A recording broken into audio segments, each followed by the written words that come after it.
Здравствуйте, друзья! В эфире «Геоэнергетика Инфо». Максим Радайкин и сегодняшний мой собеседник Александр Фролов. Здравствуйте.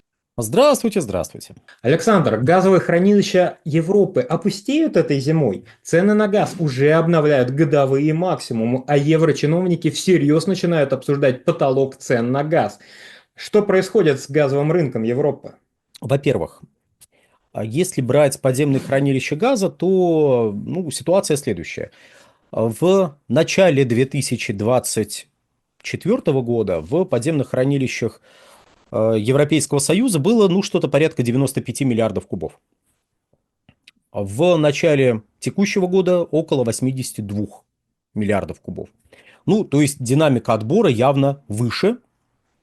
В 2024-2025 годах, я говорю про сезон отбора, про сезон высокого спроса на газ, и при этом, эта динамика не сказать, чтобы какая-то шокирующая. Поясню. В 2020-2021 годах, еще раз, когда я говорю вот эти вот 2 года подряд, это берется сезон отбора, то есть отопительный сезон, вот конец там, 20-го, начало 21-го, или там конец 24-го, начало 25-го годов. Это для того, чтобы дальше это не проговаривать. Так вот, скажем, в 2020-2021 годах было накоплено довольно много газа, более 100 миллиардов кубических метров. Это было во многом связано с периодом низких цен, который наблюдался летом 2020 года. Это было связано с низким спросом. В 2020 году, который, правда, сейчас рассматривается как недостижимая величина для Европейского Союза, потому что по итогам 2020 года там потребление достигло 396-398 миллиардов примерно.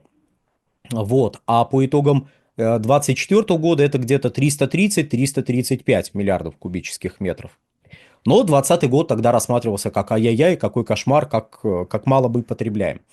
Низкие цены, низкий спрос, хорошее накопление и хорошая прибыль компании, которая потом этот газ продавала. Потому как вы накопили много, начало 2021 года, то есть зима 2020-2021 годов выдалась холодной, особенно январь-февраль очень сильно порадовал продавцов газа в Европейском Союзе, потому что резкие заморозки, в Мадриде снег, значит, надо больше газа. Ах, да, и ветровые электростанции работают хуже, чем предполагалось. Значит, надо еще больше газа.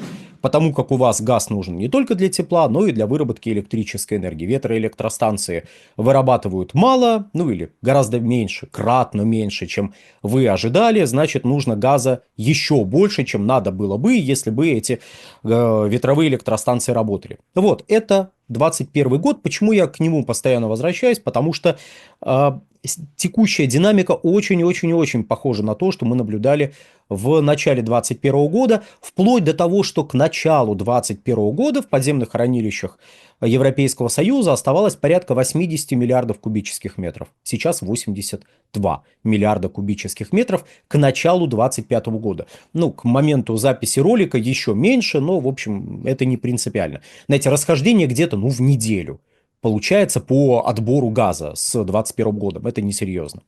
Вот. То есть по сравнению с 23-м, с 22-м годом, с началом 23-го, 22-го годов, сейчас даже с началом 24-го года мы можем, хотя нет, с 22-м годом мы лучше не будем сравнивать, потому что там газа оставалось мало, но там и отбор был небольшой.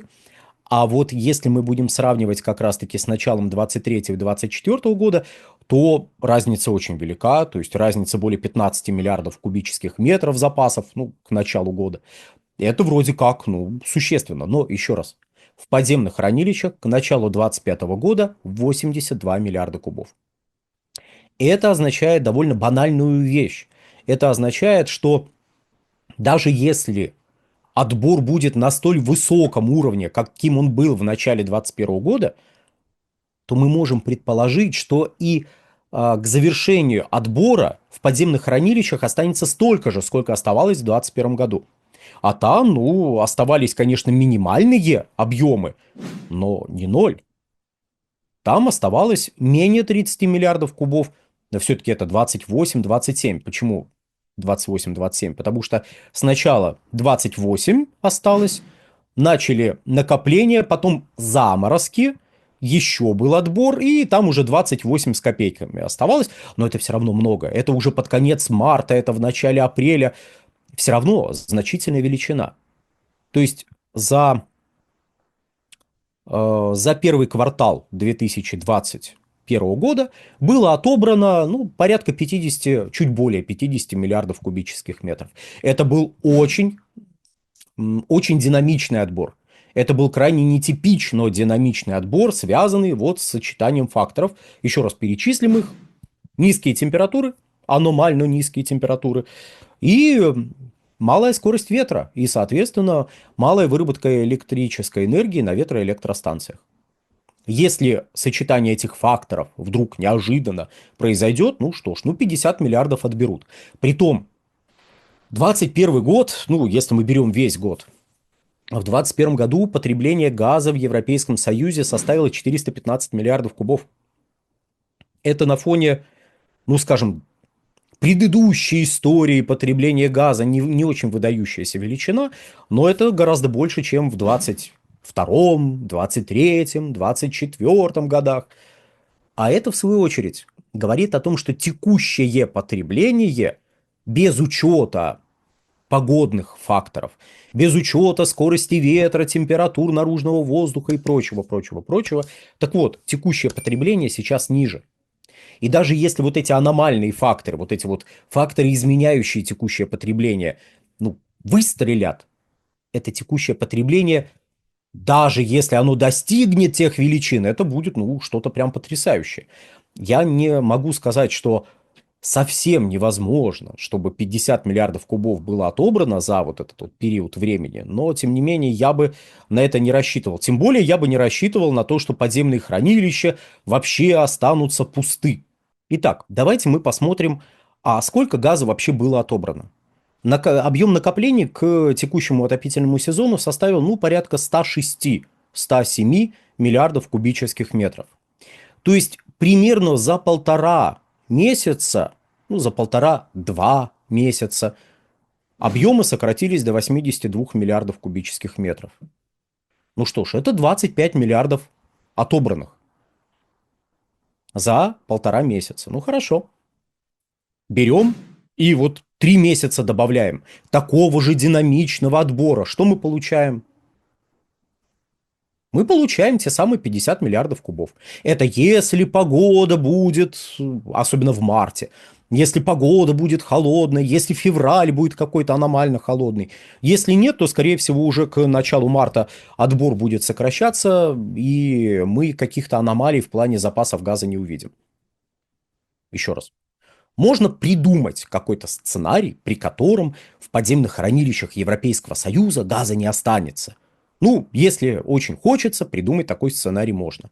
Но я настаиваю на том, что он маловероятен. Скорее всего, за оставшийся период отбора будет отобрано от 30 до 50 миллиардов кубов.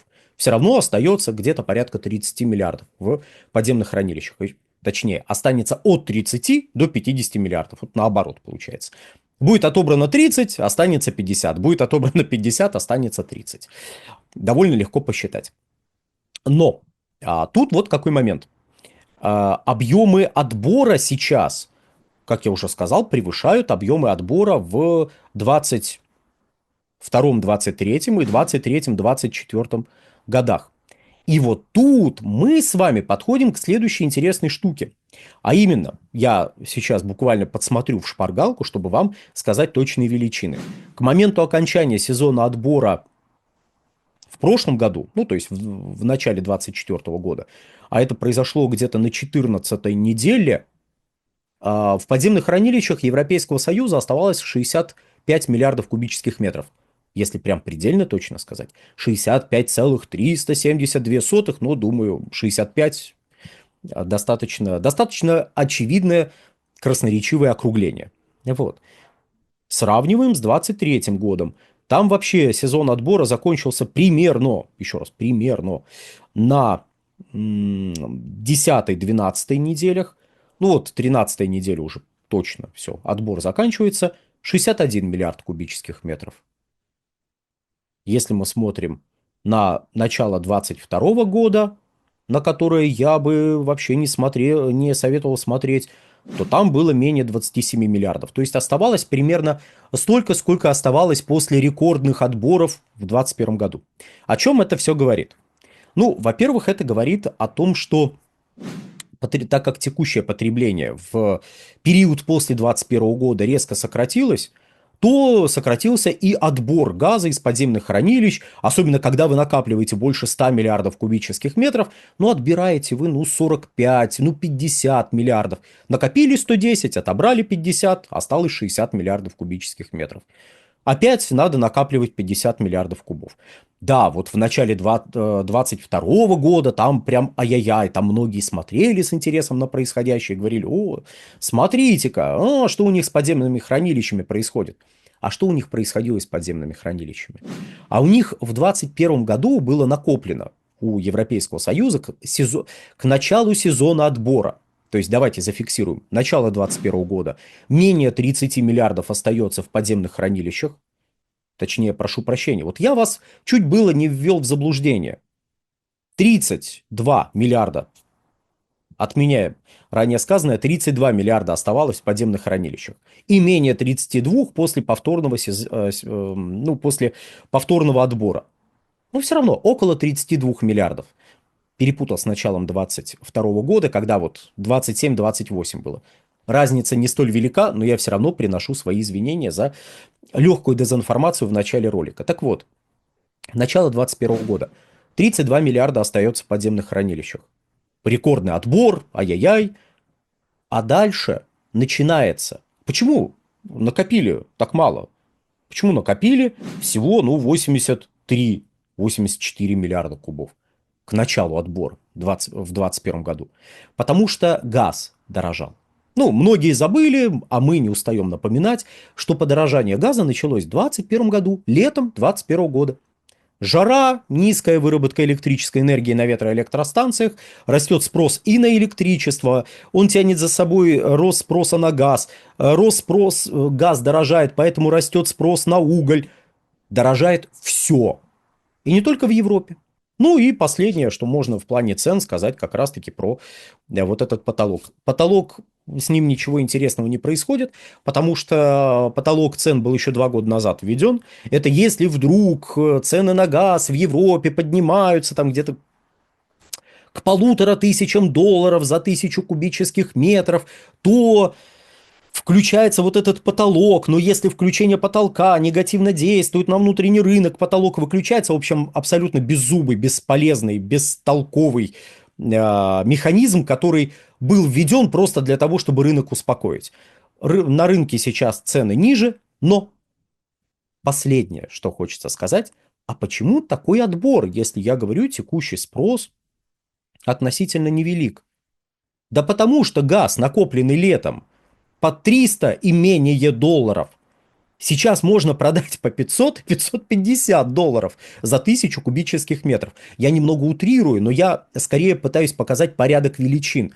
То есть сейчас люди просто зарабатывают деньги. Минимизируется импорт газа и максимизируется отбор из подземных хранилищ. Как раз-таки за счет, позволяя снять вот эти сливки, потому что многие, кто сейчас разгоняет: боже мой, что будет с нами, европейский рынок умрет, и у нас очень любят это цитировать, вот этих персонажей. Видите, уважаемый человек сказал, что европейскому рынку хана. Так эти люди сливки сейчас снимают с рынка, они покричали, цены выросли или задержались на высокой отметке. И по этой цене вы берете и продаете газочек. Вы-то чего беспокоитесь там?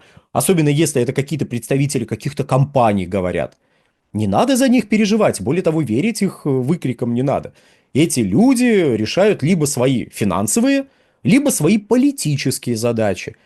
И отбор из подземных хранилищ в основном связан с решением, в первую очередь, экономических, или финансовых задач. Когда вы снимаете сливки, потому что, а вдруг подешевеет дальше газ, и больше мы не увидим этой прекрасной отметки в 500 долларов за 1000 кубических метров. Хотя я уверен, увидите и не раз. Ну а на сегодня, дорогие друзья, все. Александр, большое спасибо за комментарий. Друзья, подписывайтесь на Александра Фролова. Ссылка будет в описании и закрепленном комментарии. Там же будут реквизиты для желающих финансово поддержать наш проект, чтобы мы и дальше также бодро вещали на всех площадках без монетизации. Спасибо, до новых встреч. Да, и не только на меня персонально, нефтегазовая игра, но и на канал Инфотек тоже подпишитесь, заходите на сайт Инфотек.